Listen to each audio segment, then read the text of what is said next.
When discussing the direction of Halo, there's a lot of talk about what not to do. Lots of content creators, including myself, have been making videos for a while trying to explain why the things 343 has added are not good for the game and not good for the franchise. But there's always been a question that seems to pop up. A question I've seen asked hundreds of times by various members of the Halo community, and that is, well then how should it change? How do you do new things with Halo and move it forward, innovate, if it seems like everything 343 has added is bad? What are they supposed to do? And today, with the best of my ability, I'm going to try and answer it. I am going to describe how Halo can innovate and do new things without changing its formula. And I find it amusing when people say Halo has to change. It can't just be Halo 3.5, it has to evolve, and then sometimes, to just try and be snarky, they'll follow it up with, Halo 1 through 3 were all different from one another. And they answer their own question. The ignorant view is that we think Halo should always remain stagnant, but then they acknowledge that Halo 1 through 3, the games we want as inspiration, also all changed from one another. So then staying the same isn't really what we want.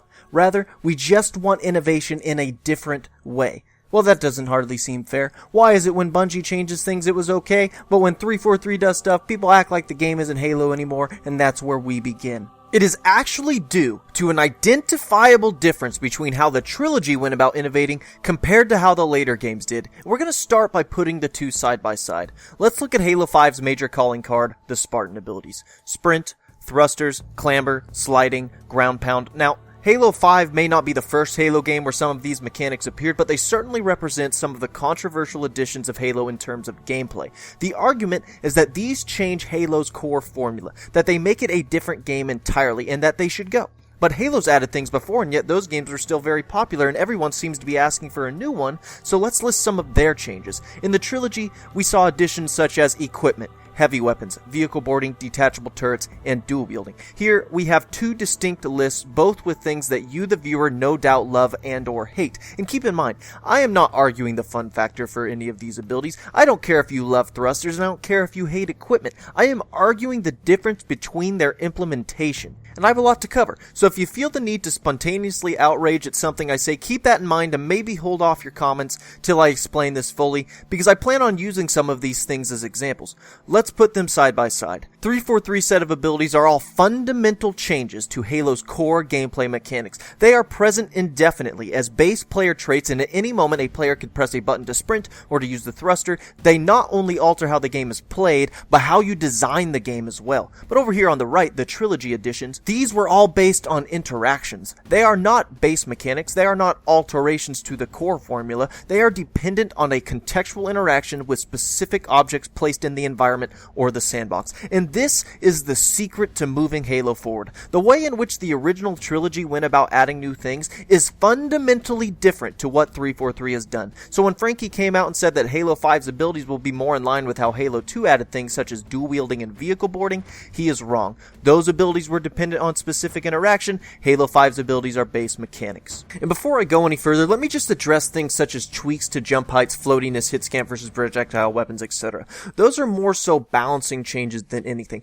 Not that they don't have an impact. For instance, the difference between a BR being hit scan versus projectile is huge, but that's more so a balancing decision for each individual weapon, not a formula-altering new mechanic. In fact, a singular game can have a mix of both methods. It's not an overarching change, or at least it doesn't have to be. This video is specifically dealing with new features, like the ones we listed, and concerning new features, there is a stark contrast between their methods of implementation. In Halo 5, if you want to sprint, what do? You click your left analog stick or whatever button the function is mapped to and off you go. That is a base mechanic. It is a mechanic that is attached to the player. But now let's look at equipment from Halo 3. How do you use it? Well, you have to go interact with an object in the sandbox before you can. Equipment is not a base mechanic, it is an interactable. Equipment does not change your core gameplay fundamentally, and we can go down that list and see that that rings true for just about everything. For heavy weapons in Halo 3, you go into third person, you can't melee, you can't throw grenades, you're slower. It alters your gameplay, but again, like equipment requires an interaction with the sandbox, it is not a base mechanic.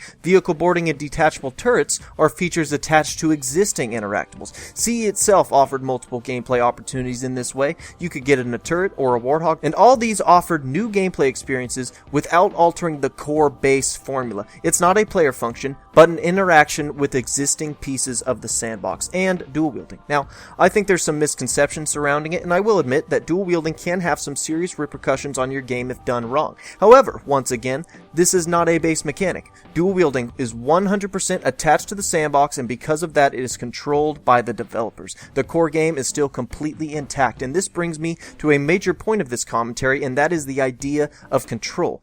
Vehicles, weapons, interactables, all of these are tied to the sandbox or environment and thus in the control of the developer. And I think it's important to clarify these terms in the context of this particular video, because if I don't, it might cause some confusion as we continue. When I speak of interacting with the environment, I am speaking of specifically designed dynamic elements, not the basic geometry itself. So a few brief examples. The spinning wheel on Zanzibar, where you can ride it up to the top or jump through it, that would be a dynamic map element integrated into the environment. However, things like walls and ledges and floors, that's just basic geometry, and it seems silly to even mention, but I do feel the distinction is important because technically clamber is used to interact with a ledge, and sprinting is used to interact with the floor, and a theoretical wall running mechanic would be used to interact with the walls. Those are still base mechanics. They utilize the basic geometry throughout the game. They're not specifically designed dynamic elements. They have to be consciously designed around every scenario throughout the game, and that's a major point I'll touch on. And something that does not hold true for the weapons, interactables, and dynamic elements that I mentioned a moment ago. When creating new scenarios, they can choose to include or not include any of these pieces that they so desire. And the more you innovate here, the more tools a developer has, and there's basically limitless potential to attach and create new mechanics to the various pieces of your sandbox. However, as a designer, attaching new mechanics to the player controls you. These are base mechanics, alterations to the formula. You can't change them, you have to account for them, and thus they have an influence on everything you make. So for an illustration, if you're building a map and you're playtesting it and you have a certain piece of equipment that you're trying and you think, oh, you know what, this doesn't really work well here. It disrupts the flow of the map, it's too powerful, it's not useful at all. Guess what? No problem, just remove it. You as a designer have control in this scenario. Now try this scenario with one of Halo 5's additions. Oh, you know, sprint makes this section feel really bad. Clamber lets me get to this vantage point that's too powerful, or thruster is way too strong in this area. What's the solution here? Oh, that sucks. Change your map. Because they are base mechanics, they are present indefinitely, and you as a designer cannot control them. They are in a way design barriers, obstacles, because no matter what scenario you want to create, they absolutely 100% have to be accounted for. And that was a strength of the original Halo games. Their simplicity meant that there were less factors that had to be designed around. People mistakenly think that the more buttons on the controller that do stuff, the better. The more abilities I have, the more options that are available. But consider that the more options you have, the harder it is for devs to create specific encounters. So now let's really examine the two avenues of innovation. Let's compare innovating through core mechanics versus innovating through your sandbox and play space. And really, this is not only about adding new things to make the game fresh and interesting, but also solving problems that would otherwise damage the fun factor of the game. And I think an easily identifiable example to start here is the issue of speed. And I'm using this specifically because it has been argued so much, and I'm confident by now most people understand both sides of it. The problem is sometimes players feel like they're too slow. They can't traverse the map quick enough. We need to find a way to get players from point A to point B faster, and at the same time creating fun new things for the player to do. Well, to innovate through base traits and alter the formula here, the solution is something like sprint. A button is mapped to your controller so that any moment you can press it and significantly increase your speed at the cost of combat readiness. Bungie introduced it in Reach via armor abilities. 343 made it something everybody has in Halo 4 onward. But as I have stated many times in various videos and even earlier in this one, when you add a permanent ability, you have to design around it, and thus it changes your weapon sandbox, map design, and so on. You all get that? Like I said, it's been talked about to the point of exhaustion. When you combine the influence of not only sprint, but all of the other base traits that Halo now has, you end up with what is essentially a different game entirely, and the result is polarizing. However, now consider attempting to solve the same problem through your sandbox or your map design, environments, etc. Well, you do it through the word of the day, interaction. As a designer, you can use teleporters, man cannons, grav lifts, conveyor belts, vehicles, and brand new ideas that Halo has never had before to accomplish that goal of quickly getting players from point A to point B. The difference here is that you're not forced to design around them. That's why just because you have sprint and thruster packs and so on, you can still take forever traversing the map, because a designer has to be consciously aware that at any time you can press a button and get a huge speed boost or extend your jump, so they end up having to make maps bigger to begin with. However, if you take into consideration a map from Halo 2 Elongation, we can see an example of moving players quickly via map design and environmental mechanics. This map acts as what is essentially a very long hallway. However, in each half of the map, there are conveyor belts carrying boxes that continuously go from one side to the other. Look at all the interesting interactions and gameplay opportunities that can arise from just this simple map mechanic. You can use the conveyor belts to quickly navigate from one side to the other. You can use the blocks as dynamic cover, or you can even use them to jump up to the second floor. They can even sometimes be a hazard or obstacle. Depending on which side you're on, you may want to avoid them or else they'll push you backwards or they'll throw off your shot. This is different, unique gameplay that utilize brand new mechanics and have the potential to offer awesome experiences. But they are mechanics attached to the environment, not the player. And here's the thing, you might not even like Elongation. It's not the most popular map. It's very rarely brought up when talking about the top maps in franchise history, but you not liking it actually illustrates one of the major upsides to designing your game this way, and that is it minimizes risk. Because you not personally liking this map or the dynamics it presents doesn't necessarily mean you dislike Halo 2 as a whole, because the influence of these mechanics only pertain to this singular map. Attaching mechanics to the environment or pieces of the sandbox essentially grows the developer's toolbox. And when they are tools and not base traits, the developer controls when they are used and how much influence they can have. For instance, let's take a piece of equipment from Halo 3, the Gravlift. The Gravlift has quite a bit of utility. You can throw it at vehicles, you can throw it under players to mess them up or get them stuck on the ceiling, and of course you can use it yourself to reach higher vantage points. This, at the time, was new gameplay, new mechanics, new strategies, but it was also controlled. So when the designers were making High Ground, they tested the Gravlifts in these scenarios and said, yes, this is good. We like that players can use this to access Laser Tower, for instance, and they create new gameplay on the maps that used it. But let's say internally they decided they didn't like the effect it had on the experience, or maybe even post-launch it was determined by the community that it was bad. Well, already the negative impact would be contained because the influence of equipment was contained. But then you can even improve the situation more by just going in and outright removing it from the map, because it's a tool, not a barrier. You don't have to work around it, you can just remove it. And if you decide you still want the result that a Gravlift gives you, the ability to access Laser Tower in this instance, but you don't want the potential side effects, okay, well you can just go in and use your toolbox to add crates, permanent Gravlifts, or any other number of solutions that are possible because of the flexibility that designing through your sandbox provides you. On the flip side, let's say to achieve the effect of players accessing more vertical spaces, you added jetpacks as a base trait. And this is just a theoretical example, but conceptually it's very fitting, because while you may achieve the effect you want for any specific scenario, the influence of that effect is not controllable, and impacts every scenario you build for the game going forward. And that's where the apprehension concerning Halo 5's abilities come in. They may, in some instances, achieve their intended effect, but they do so in a way that affects the game as a whole, not just the parts where they may be deemed beneficial. Innovation through the sandbox and environments bypasses this issue, and on the flip side, still has the ability to highlight new ideas in gameplay that do work. The radar jammer and flare from Halo 3 didn't work, let's get rid of them. But other ideas that people like can be expanded upon or included more often, or, due to the modular game design, can have entire modes built around them. That's why I believe this is a better way to build Halo games, because you can attach new mechanics and ideas to the sandbox and surroundings, and you then have the ability to determine how much they get used. Imagine this idea being applied to one of Halo 5's abilities like Spartan Charge. As a base mechanic, it's very frustrating and a lot of people want it to be removed. However, you attach that mechanic to a specific weapon, and now all of a sudden you minimize the risk of the mechanic damaging your game. If it continues to frustrate people, you decrease the occurrence of that weapon showing up.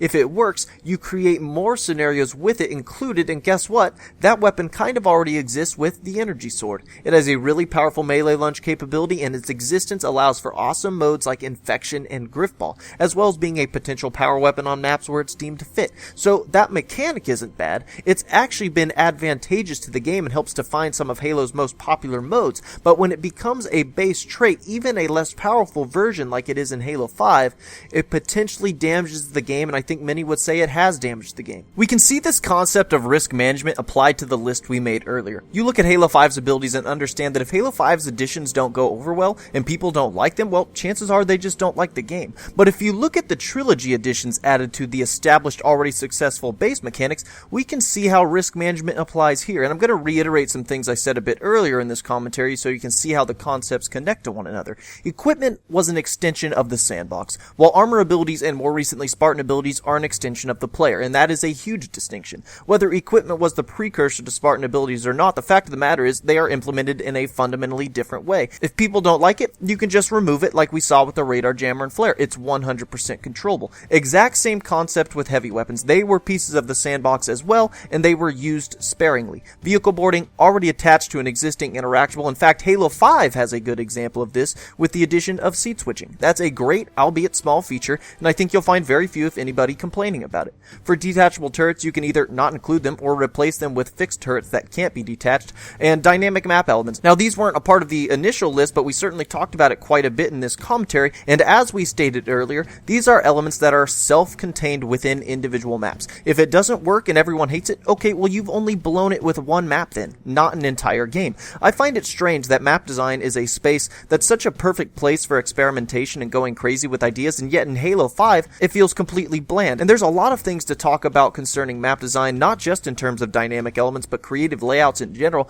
that I'm saving for an entire video where I can really go deeper into it. Finally, dual wielding. Look, some people like it. Some people find it to cause useless weapons to exist in the sandbox. It has downsides. Everything I've listed has ups and downsides. But even here to a degree, the dual-wielding weapons can be removed and the core pieces of the sandbox are untouched. The utility weapon, the sniper, rocket, shotgun, etc. The core game is still there, even if you dislike this mechanic, and you very well might. You might think dual-wielding makes the game worse, or you might love it and think it's fun. You might hate equipment and think it's gimmicky and annoying, or you may enjoy it. You might look at everything on this list and hate or adore any of these additions while still potentially enjoying the game as a whole, because the degree of their influence can be managed and the core fundamental principles of the game remain intact. So you may think they make the game worse, but I'd a whole lot rather us be discussing whether things are good and bad for Halo than if it can even be considered Halo at all. It's adding tools versus creating barriers. And with Halo, it's important to minimize risk because that formula is actually balanced on a really delicate fulcrum.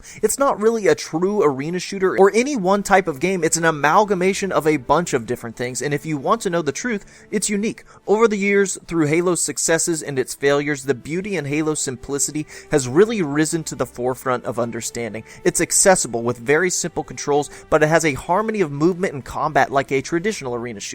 However, it's significantly slower while instead putting an emphasis on landing a high volume of shots rather than just landing shots in general. This emphasis on micro-precision makes landing headshots specifically really important, and the speed of combat is absolutely crucial to that dynamic. Its sandbox is not a traditional arena sandbox and has often adopted a utility weapon, however, is modular enough to play in a variety of ways. And all of that creates a very unique yet delicately positioned experience where adding or taking away from it can throw the whole thing out of sync. Its simplicity not only lends itself to unique gameplay, but it allows it to act as the glue for the creative ideas you put around it. Innovating through controlled interaction isn't just a perfect fit for Halo, it's a proven one. And by allowing the complexity to come from the game around you and not from the base player abilities, it allows for an accessible, modular game with the versatility to offer an incredibly vast and deep experience. And the proof is right there in front of you if you want to look at it. This formula and this method of design allowed for a game that was not only deep enough to be one of the most popular esports of its time, but vast enough to be considered one of the most bang for your buck content-rich games available, accessible enough to be one of the most popular shooters for a period spanning nearly a decade, and modular enough to include one of the most diverse collection of experiences this genre has ever seen, because of the way in which it innovated. Now, you may have noticed throughout this video that I haven't been spouting out just tons of specific ideas, and quite honestly, if I made this video 2 years ago, I might have. But as I've grown as a content creator, I believe knowing how to implement new things is infinitely more valuable than the things themselves, like that old saying goes. If you give a man a fish, he'll eat for a day. If you teach a man to fish, he'll eat for a lifetime. So now, hopefully, the method of innovating Halo without changing its formula is understood. Because if it is, the potential features and ideas are limitless. With that being said, I would like to share one idea I have, because I think this idea ties into all the concepts we've discussed up to this point, and also because I think it would be greatly beneficial for the Halo community to have something new presented in this method of innovation to help people really grasp it, understand it, and see it not just talked about, but applied to a feature that Halo does not have, but one that could be added while still keeping the formula intact. Because despite my personal preferences, I understand there are certain benefits to adding things the way 343 is done. Even if you can increase the influence of a sandbox component, you can never replicate the impact it would have as a base trait. And for people who are looking for an ever-present significant change to Halo, changing base capabilities are obviously going to do that more. But another interesting point is that features like these are easier to show off. A change in player mechanics are much easier to relay to the public. They are easier to understand, and it's a little harder to explain how interesting and new a dynamic map element is, or a specific weapon or interaction, compared to, hey, press this button on your controller and see this new thing you can do, right? I understand the importance of having something significant that can be demoed and shown off and get people excited. And I even empathize with those who like certain changes that 343 has done and who are desperately searching for a compromise with people like me. Well, here's my idea in the vein of all that I've just discussed throughout this video, and it's called adaptive gameplay. And don't freak out, I know that word scares people, but I'm not talking about us, the players, adapting to the game, but rather the game literally adapting to us and the situations and environments we choose to traverse. Some of you may remember certain maps in Halo Reach had ZeroG areas. When you access them, it would lower your gravity and whatnot. It was kind of a cool little gimmick, and other games have had ZeroG elements as well. In fact, a game making the rounds right now, Lawbreakers, is using it as a major component of their game. But what if it could be more than just a gimmick? What if you could actually attach new gameplay, new mechanics to these specific environmental segments? Not just interacting with things in the environment, but interacting with the environment itself. With this theoretical idea, when you enter a ZeroG segment, you are not floaty, you're not sluggish, but instead you gain access to new abilities. Nothing crazy, just extensions of your existing mechanics, such as unlocked vertical movement and the ability to quickly strafe in mid-air. I don't have the lore planned out for any of this, it's just an idea, but basically, when a Spartan enters a ZeroG area, his or her suit detects that and automatically activates their traversal gear. Jumping will cause you to continuously thrust upward, crouching will cause you to thrust downward, and strafing will now be possible off the ground. This alone opens up brand new gameplay possibilities, but let's start putting the pieces together. How would certain weaponry act in these areas? You can add a whole new set of functionality and utility to your weapons here, increasing the amount of strategies and things to learn. It could open the door to unique sandbox interactions. Disengage the lock on a bunch of crates held down, throw a grenade, those crates now explode outward and float through the environment, creating dynamic obstacles and potential splatter hazards. But now consider the impact it has on map design. This is a controlled environmental interaction. It is something that the designer can choose to make a part of their map, and now designers have a brand new way for players to navigate and move throughout the play space. It opens up a whole new avenue for design opportunities, and yet it does not change how you design your maps. It simply adds another tool, another option if you want it. But this idea can go further. There's more than just ZeroG environments you encounter. What about slick ice? Again, there have been plenty of games that have had physics change a bit when you enter an icy area. But applying the same concept as before, what if Halo attached new gameplay to these environments? Again, extensions of your existing capabilities. When you access a designated icy area of the map, your suit detects that. Still don't have a cool lore reason yet, but essentially it activates functions of your suit that compensates for the ice and allows you to maintain your balance while being able to build momentum and quickly switch direction. Now all of a sudden you've added this brand new momentum-based gameplay where you have the ability to reach high speed, slide around, use your momentum to pull off crazy plays, a whole new form of gameplay to learn and master, all while keeping the core gameplay intact. But like before, what are some cool sandbox interactions? Just as an example, say this theoretical game has a bubble shield. Normally, you'd throw it down and there it goes. But in these areas, when you throw it, it slides across the ice, so you can maybe throw it onto a moving flag carrier, try to disrupt conflicts from afar. And the same rules in terms of the developer controlling these situations applies. So let's go through the pros and cons of this. Firstly, you achieve your goal of adding brand new gameplay. You want Halo to add new mechanics, have new things for the players to do, you've done that. For the players who want new abilities, you achieve it by the innovation through specific interaction method, meaning that the base game and the core formula is still 100% intact. Secondly, you add new options for solving problems. Touching back on the issue of speed, players want to get places faster. Here you have an idea that adds really new and interesting ways to move players throughout the map. It's just another option to add to your toolbox. Maybe your map only has a couple icy side routes that have a little impact. Maybe your map has a huge open ZeroG area where players can really unleash the possibilities of the new mechanics, which ties into the third point, its effect on map design. It has a net positive effect on map design because it's only there if you want it. If you don't want any adaptive gameplay elements, don't do it. If it doesn't fit your vision, easy, don't include it. There is nothing stopping you from making whatever sort of Halo map you want to make. This idea doesn't act as a design barrier in any capacity, but it is always there for whenever you, the designer, want to use it. Number 4, the impact on custom games. You've just successfully added 2 completely new sets of abilities and gameplay mechanics without damaging or altering your base gameplay. But they aren't just tools for you. They're tools for all of the insanely creative people this community has. Just think of all of the crazy custom games experiences people can make when you give them access to it. I give it 3 days before someone makes ZeroG Griffball or Quidditch. Awesome Forge maps that use the mechanics in ways you've never considered. Hell, you could theoretically just go and Forge, take a ZeroG boundary and drag it across an existing map, just fly around. Maybe new game modes will come from it, or old ones like Dino Blasters will rise from the ashes, new and improved. It's exciting stuff to think about. And finally, you have a feature that is easily identifiable, understandable, and demoable. You have a big-time mechanic with just awesome potential that can cause fans who are looking for something new to get excited, but you've implemented it in a way that at the same time perfectly maintains the core formula of the game so that even your old fans can get excited. They're not losing anything, it's almost all gain, because when you look at the downsides, here's the beautiful thing. You might be sitting there thinking, that's the dumbest idea I've ever heard, I hate all of it, that doesn't sound fun, this guy's a total moron. But even if you feel that way, and even if you played this theoretical Halo game and genuinely didn't like the adaptive gameplay elements, what's the negative repercussions? There's maybe 2 or 3 maps you don't like, or better yet, just a few particular sections of 2 or 3 maps that you don't like, maybe a couple sequences in the campaign you're not fond of, and that's it. You gain everything I just listed, and for the people who don't like it, they have a couple maps they prefer not to play, which is honestly perfectly in line with what to expect from any other Halo game. There's always been a few maps that tried something new that didn't work for people and they ended up not liking them. That's a manageable downside. It's a big-time idea with potentially a huge payoff, and it does not risk the game as a whole. Should every multiplayer map have an adaptive gameplay element? No way. In fact, I'd say most shouldn't. Because in a game like Halo, where it's a very modular experience, even if it's only utilized in a small pool of launch maps,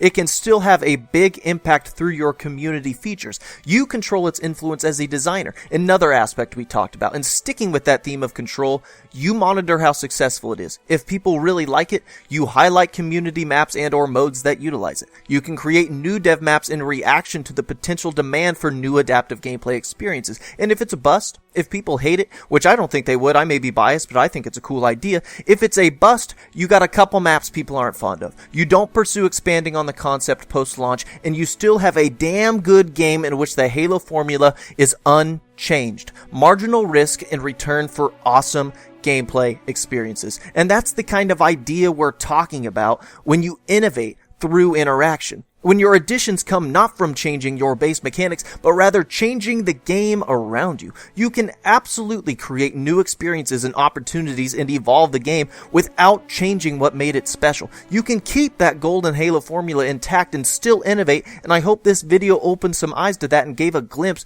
at the potential game that could come from it. The goal is not to make Halo the same game every year, no. The goal is for Halo to be one of the most exciting, most different, most innovative shooters on the market, and it can be. It's not a fear of moving forward, it's just a different method of doing so. It's a different philosophy concerning change, not a desire to continuously be the same. This is an alternative vision for Halo's future, a method of innovating without changing its formula, and I have no doubt that through this avenue of change, we can create something truly special and truly worthy of this great franchise that we love. Till next time.